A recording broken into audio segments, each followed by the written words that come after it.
All right, let's get down to it.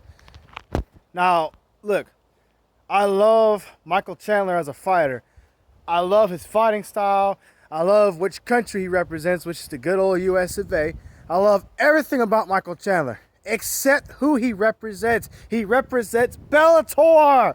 No, no, no, no, no. So no, I don't want him winning that championship. I want Charles Oliveira beating him down, winning the championship. Now, it's not going to be easy. Michael Chandler's a great fighter. He's a well-rounded fighter. He's got good boxing, good wrestling. He can submit guys. He obviously can finish guys, as he did in his UFC debut. So he's going to be a tough opponent. But Charles Oliveira is on a whole nother level right now. I remember watching him back in 2013, 2014, when he was real young. He was still learning. He lost a couple of fights. But at some point, he started to hit his peak. I think he's on an 8-fight win streak right now. He's been killing everybody. Probably his best victory so far has been Tony Ferguson. He didn't finish Tony Ferguson, but he dominated Tony Ferguson. He put him in a nasty armbar. If you watched the film, the only reason that fight wasn't stopped is because the bell saved Tony Ferguson. All right? He dominated him. He did what he wanted with him. Nobody dominates Tony Ferguson. Even the Justin Gaethje fight was kind of one-sided. It was still very competitive. That fight was not competitive at all. And even then, he's beaten guys like Kevin Lee. I think he's beaten, Michael Chiesa. Did he beat Anthony Pettis? I don't know. But he's beaten a lot of good fighters recently. He's won 8 straight. So, in my eyes, Michael Chandler's the next victim. Now, like I said, Chandler's got everything. But his skill level is nowhere near where Charles Oliveira is. Charles Oliveira has a nasty jiu-jitsu game. He's got a whole bunch of submissions. He's got 30 victories in his MMA career. He's lost 8 fights, but he's also won 8 of them in a row. All right? So he's got knockout power. He could go the distance. He's got great cardio. He has everything.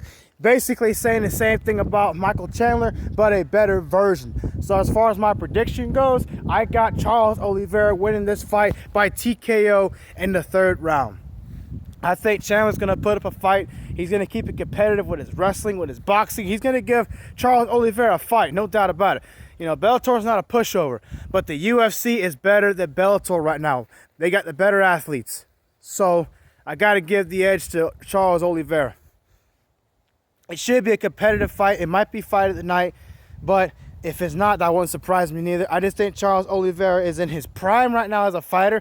He's better. He's the best guy right now outside of Khabib. But Khabib retired, so that makes him the best lightweight in the world. Because I think he would beat Dustin Poirier right now too, and Justin Gaethje and anybody else. So that's a no-brainer in my opinion. Excuse me. So again, TKO in the 3rd round. I don't think he's going to submit Michael Chandler. I don't think anybody ever has submitted Michael Chandler. This fight's not going the distance. They're both finishers. It's just Charles Oliveira's finishing rate is higher. He's fought better guys over the years than Michael Chandler. Yeah, Michael Chandler's beaten Benson Henderson. Benson Henderson is not the same fighter anymore. Henderson's been fighting for...